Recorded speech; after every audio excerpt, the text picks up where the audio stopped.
as we all know, writing something, coming up with something is starting from scratch every time, and you're reinventing the wheel every time. So,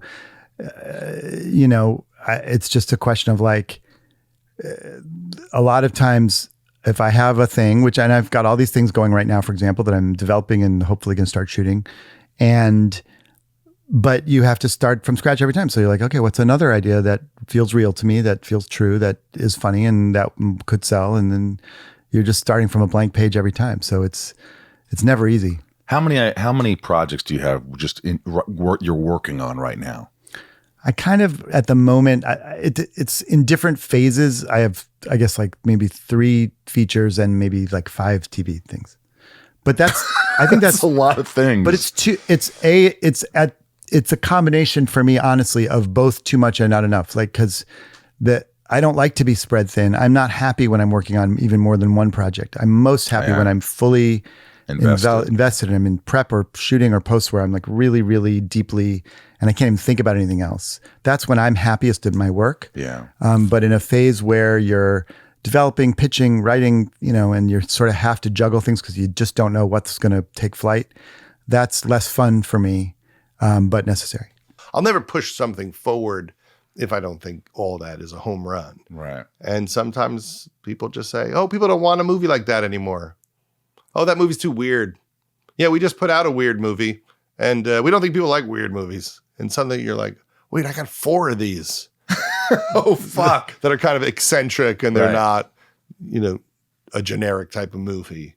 Right. But it definitely does happen. And you have to spin the plates, because I remember early in my career, I spent like 3 or 4 years on one script because I thought that's what you do. What script was that? I wrote a script with Owen Wilson, and it was right after Bottle Rocket.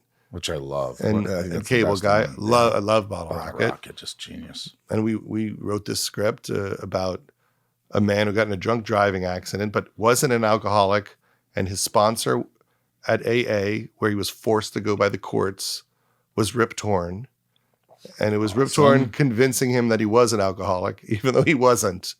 And this strange friendship between them. And I worked on it for years. And just right when I was ready to go, it was, nope, we don't want to do it. And it never happened. How often do they never come back? Or how often do they come back? Like projects that they say, no, we're not doing this. How often? Because you hear these things like kickball, dodgeball, dodgeball. And it took 12 years, and the studio didn't want to do it, and they didn't want to do it. And finally, after 12 years, that seems like it rarely happens, where when something's turned down, it hangs in there and comes back. I mean, we've had that a fair amount of time. Superbad took forever. I mean, Superbad was floating around when we were doing Freaks and Geeks. Wow. And we made it in 2006 or around 6 or 7. And they had been working on it since they were like 13 years old. I mean, this was their Seth and Evan's dream was this movie. And everyone said no forever. And then other movies started succeeding, like Talladega Nights and things that I was working on. And then people said, what else do you have? And so we had a trunk of rejected projects.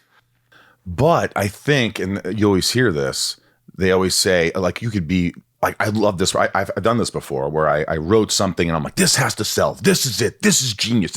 And that's all I'm focused on. But if that doesn't sell, right, which most of the time it doesn't, right, what else do I have going on? So that's why you have to have a lot of things like you have going, so that when the one hits, hopefully, boom, I'm going to that right now. Yeah, it's that balance has been a constant question or challenge for me, because there's also that fantasy I have of, I think of an idea, I spend every ounce of me to get that thing done, get it done, put it out there, take a break, and then do that again. Like, that would be my fantasy life if I could pull that off. But I've never been realistically, as you said, you have to have a million irons in the fire, because they're all going to, everything's 90% of the things aren't not going to come to fruition. So it's an interesting challenge. It is.